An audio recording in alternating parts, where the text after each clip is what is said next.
That's great. Back corner, how you doing? I'm going to assume you're doing great. Yeah, I love that for you. I am a little bit embarrassed. I gotta be honest. I thought I came dressed for the occasion. So I found out it was the wrong kind of beans. It's okay. It's been a bit of a long week, hasn't it? Anyone else had a bit of a frustrating week at work? Anyone else? Yeah. Me too. It's been happening a lot lately. Now, I love my job, but I've been feeling a bit frustrated lately. And at the end of a long week a couple weeks ago, I was walking in downtown Providence, and out of nowhere, I just look up and I say, if I should do something else, if I should try something new, give me a sign. And then an air conditioner plummeted from a third floor window and crashed 10 feet from my head. True story. And as I walk up to this smashed up air conditioner that nearly killed me, well, I had never given it much thought before, but okay, OnlyFans it is.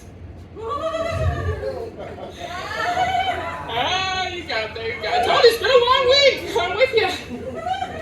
This is why I drive. They say walking is good for you until you nearly get brained with a cooling system on Fountain Street. I see the best things when I drive. Just the other day, I saw a guy wearing a shirt saying, I love guns and bacon. What is your targeted advertisement that you're asked about those two things at the same time? Like, were there other options? I love bayonets and bologna, machetes and mortadella. I pray that man never mixes those two things up. Ooh, can't wait to enjoy this delicious BL. That would be tragic and sad. Probably more hilarious, I don't know. But, you know, sometimes I don't see great things when I drive. Literally just this afternoon, I am driving home, and this little asshole on a bike is swerving in and out of traffic just to mess with people. And I swerve out of the way to make sure I don't hit him. And I hear, ha ha, bitch. Wow. So I did the only reasonable thing I could do. Threw it in reverse and ran his ass over. Hope that guy wants a pancake with his bacon. Oh, goodness gracious. Anyone here married? I know you are. So my husband and I just celebrated our 4-year wedding anniversary. Just to go, hey, married and stuff.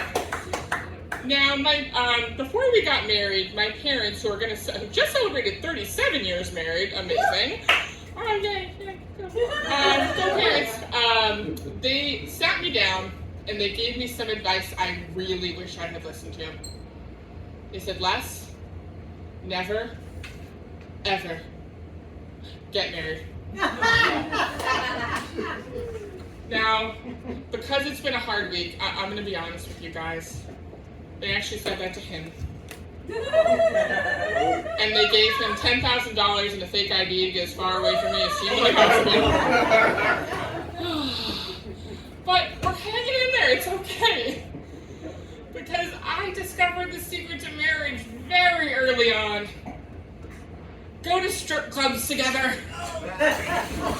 I was skeptical at first, I won't lie to you, until I found out strip clubs serve chicken tenders. I will do just about anything for chicken tenders. My OnlyFans is sponsored by Tyson. Oh God, you will not believe how much a freak in Topeka will pay to see me smear honey mustard all over my boobs. Do you know how much you can do with 11 herbs and spices, my friends? Oh my goodness. Now you might think, like, Leslie, don't you ever get weirded out going to a strip club? Don't you ever get insecure? Absolutely not. Because this was very popular going up and down the halls in high school. Okay, time out. If you actually believed that, either you are not paying attention, or you are the most gullible audience I've ever performed in. You think I was popular? Are you kidding me? My only friends in high school were the lunch lady, the Portuguese janitor, and the creepy IT guy who, looking back on it, I am pretty sure was a pedophile. Oh, I know. This does not scream peaked in high school. Like, just like a couple of weeks ago, my mom said that, oh, I just ran into insert the most popular girl from your high school class here. And she said, oh my God, you're Leslie's mom. Guys, I have not counted on many things in this life, but I certainly counted on people in high school not remembering who the hell I am, especially to the point of being able to facially ID my parents on site. Like, thank God she didn't mention a reunion. That is my personal version of hell.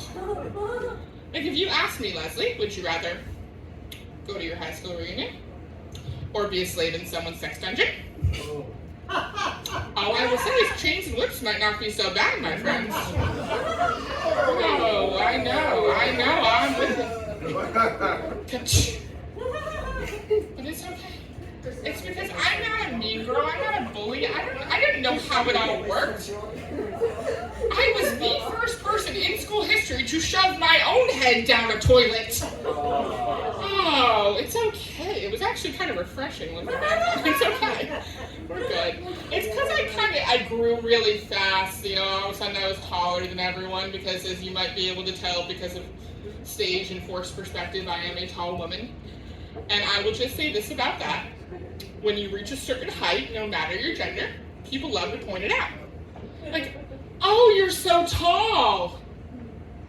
Why, thank you. I wondered why birds always shat on me first. And then there's follow-up. Do you play basketball? Is your family tall too? Would people like it if I did that to them? Like, oh, you're so old. What was it like voting for Lincoln?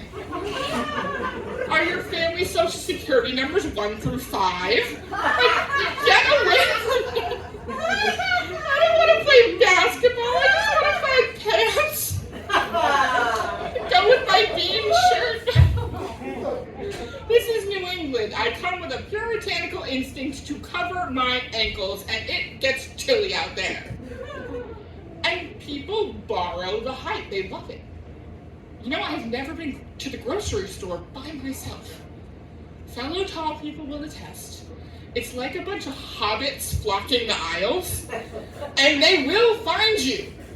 And they sidle into your line of sight, and they reach for that rice-a-roni just long enough and just pathetically enough that you feel bad you get it for them. But God forbid you ask for something off the bottom shelf. Then it's too heavy. My theory is there's some kind of beacon that goes off when someone 6 and over enters the store. I don't know how, I don't know why, but that creepy fuck of a robot from Stop and Shop is behind it. I am on to you, Marty. You called me a hazard. So uncool. Okay. My goodness. But you know what? A couple of silver linings of being tall I would love to share with you. I can reach any box of rice-a-roni I want. I don't think I fit in a standard trunk, so I'm not likely to get kidnapped. And I look fan-fucking-tastic in jumpsuits, and it does wonders for the rack. You know what they pay for that on OnlyFans? So before I wrap up, I just want to say that no matter who you are, no matter what you look like, my parents always taught me to treat people the way I want to be treated. Anyone else's parents teach them not to treat people the way you want to be treated? That's right! So if anyone else here likes to get slapped around a little bit with chicken tenders, please check out my OnlyFans. And with that, I'm going to be back to your host, Chris. You guys have been fantastic. Thank you so much. Keep it going for Leslie Zwicker in her baked bean shirt and her racking overalls or jumpsuit.